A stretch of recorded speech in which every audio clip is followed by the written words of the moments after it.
bersama saya Rika Aditya dan tentunya ditemani oleh rekan saya Muhammad Lutfi. Gimana nih, Pi? Kabarnya hari ini, Pi? Alhamdulillah baik. Baik ya. Di sini tujuan saya mengundang Lutfi ya. Di sini kan saya akan membahas tujuan tentang algoritma. Nah, di sini kali ini kita akan membahas algoritma Brands and Goals. Ya, betul. Ya, gitu lah. Buat yang baru pertama kali dengar ya guys ya, tenang saja. Di sini kita bakal secara pelan-pelan mulai dari konsep dasar, cara kerjanya gimana, contoh penerapannya juga. Nah, apa sih algoritma Brands and Goals itu? Seperti yang sudah diketahui, algoritma itu serangkaian langkah untuk menyelesaikan masalah seperti pencarian di Google, YouTube, Google Maps, dan masalah lain. Pokoknya yang ada sebuah gitulah. Punya relevansi besar dalam mengatasi masalah kompleks. Misalnya, bagaimana cara mencari rute pengiriman barang secara efisien, memilih kombinasi interpretasi terbaik dan bahkan mengoptimalkan jalur robot pabrik. Intinya, algoritma ini kunci di balik efisiensi teknologi. Oke, biar lebih jelasnya dan paham dan berlama-lama, yuk kita langsung ke pembahasan yang lebih mendalam. Tapi sebelum itu jangan lupa buat subscribe, like, dan comment di dalam video ini. Guys, siap. Oke, langsung saja kita bahas ya. Menurut Uti, gimana nih dari algoritma Brands and Goals itu sendiri? Oke, kita bahas saja ya. Algoritma Brands and Goals adalah metode pencarian solusi seperti kita memilih yang terbaik dari banyak pilihan, tapi dengan strategi biar gak buang-buang waktu. Jadi kita mencoba semua kemungkinan, tapi kalau ada pilihan yang jelas dan mungkin langsung kita cari aja dan tidak dilanjut lagi. Oke, algoritma ini dilakukan dengan dua langkah utama. Yang pertama yaitu branding, membagi masalah besar menjadi sub-masalah yang lebih kecil. Yang kedua yaitu coding, mengevaluasi apakah masalah itu layak dilanjutkan atau bisa diabaikan karena tidak menjadikan solusi terbaik. Menurut Upi sendiri nih, ada nggak sih contoh-contoh dalam kehidupan sehari-hari itu algoritma ini? Ya, ada. Contohnya dalam kehidupan sehari-hari yaitu yang pertama ya, mengatur jadwal harian, menyusun jadwal dengan memprioritaskan tugas berdasarkan pentingnya dan waktu yang dibutuhkan.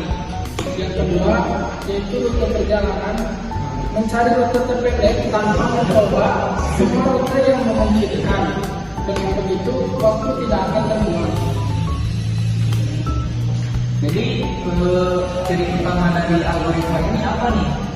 Cirinya yaitu yang pertama, optimasi dan pencarian solusi terbaik, menyelesaikan masalah optimasi. Yang kedua, pembagian masalah atau branching, masalah besar dipecah menjadi sub masalah yang lebih kecil.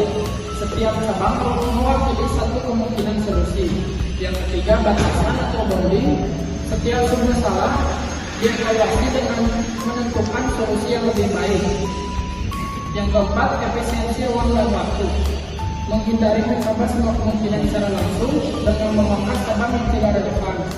Brands and Goals itu cara pintar untuk menyelesaikan masalah besar dengan cepat karena hanya fokus ke pilihan terbaik, tidak harus mencoba semuanya. Algoritma ini dipakai di teknologi modern seperti di aplikasi peta, pengiriman barang atau paket, atau bahkan investasi.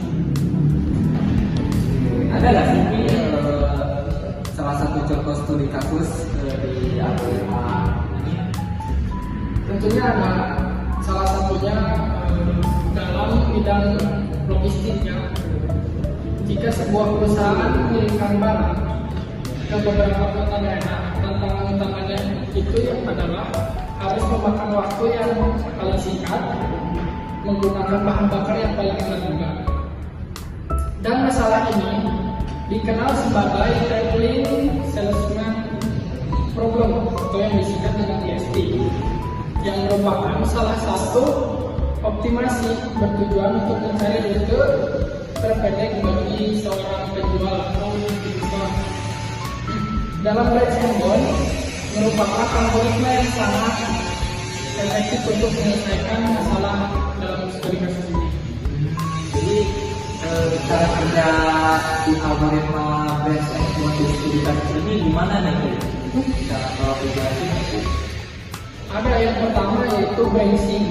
Mulai dari kota asal dulu atau daerah asal dulu, kemudian algoritma ini membagi kemungkinan ke setiap rute daerah yang lain. Yang kedua, bonding. Untuk setiap rute yang sedang dianalisis, algoritma menghitung jarak dan biaya sementara. Lalu, jika total biaya melebihi batas sementara, misalnya biaya rute terbaik, maka cabang tersebut dipangkas dan tidak dianalisis lebih jauh. Yang ketiga, pencarian solusi. Algoritma akan terus memperkecil pencarian hingga menemukan rute paling optimal dengan jarak terpendek.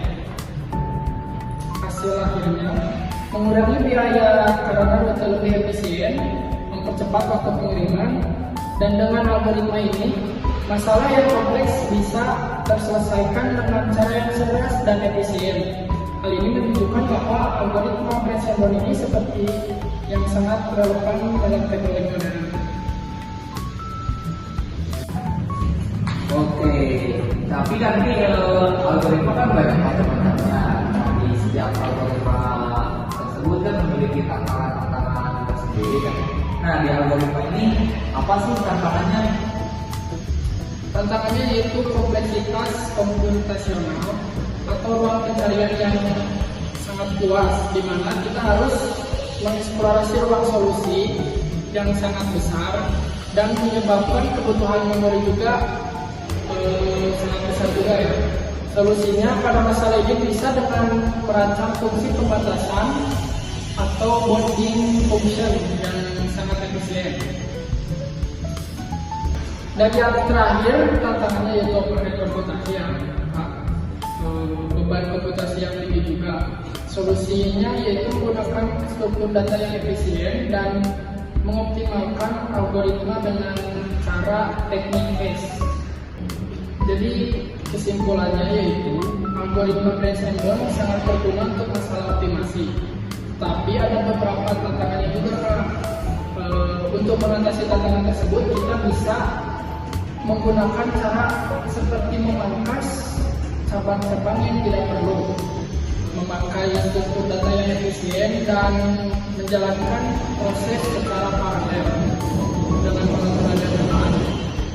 Algoritma Branch and Bond bisa lebih cepat dan efisien untuk menemukan solusi optimal di dalam tantangan tersebut. Pertanyaan terakhir dari yang ada nggak sih tips dan sarannya buat para penonton nih, subscriber yang pada paham gitu dari visi dari algoritma Branch and Bond ini?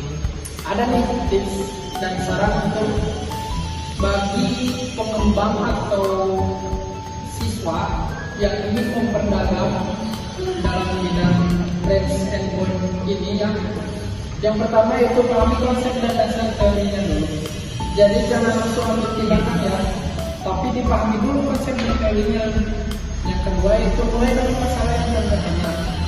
Karena kebanyakan orang ketika mengerjakan suatu masalah, konsep dan teorinya itu salah dan kadang langsung datang ke masalah yang rumit yang nantinya bakal memberi solusi tapi malah menjadi makin sulit. Yang ketiga, eksperimen teknis, mempelajari teknik ini dan memanfaatkan heuristik untuk optimasi. Yang keempat, alat bantu belajar, menggunakan visualisasi atau mengikuti kelas online, dan bisa juga bergabung bersama komunitas teman-temannya yang ada di bidang algoritma Branch and Bond ini. Upi kan udah lumayan sukses lah ya. Ada nggak tips sukses nih buat para penggemar kita nih, tips sukses dari Upi? Ada nih kunci suksesnya yaitu konsisten berlatih dalam algoritma Branch and Bond ini, dan yang kedua itu tekun belajar dan mengembangkan pemahaman algoritma Branch and Bond ini. Dan sekian. Oke, cukup panjang juga ya ternyata kita Cukup sampai juga ya. ngobrol kali ini. Nah, buat teman-teman yang mungkin kurang nyimak, saya akan rangkum nih poin-poin dari apa yang dibicarakan kita ini. Jadi, intinya algoritma brand segment itu metode untuk mencari solusi terbaik dari beberapa pilihan. Jadi, kita punya banyak pertimbangan dan akhirnya kita bisa menyimpulkan apa yang benar-benar kita butuhkan. Tentunya, jika ingin mengerti dan memahami, kita harus terus belajar dengan konsisten. Segitu saja mungkin teman-teman. Terima kasih khususnya kepada Upi telah menyempatkan hadirnya untuk berbicara dengan saya dan membahas apa itu algoritma brand segment. Seenggaknya kita jadi punya gambaran kan di algoritma. Oke, tanpa berlama-lama cukup sekian guys. See you next time.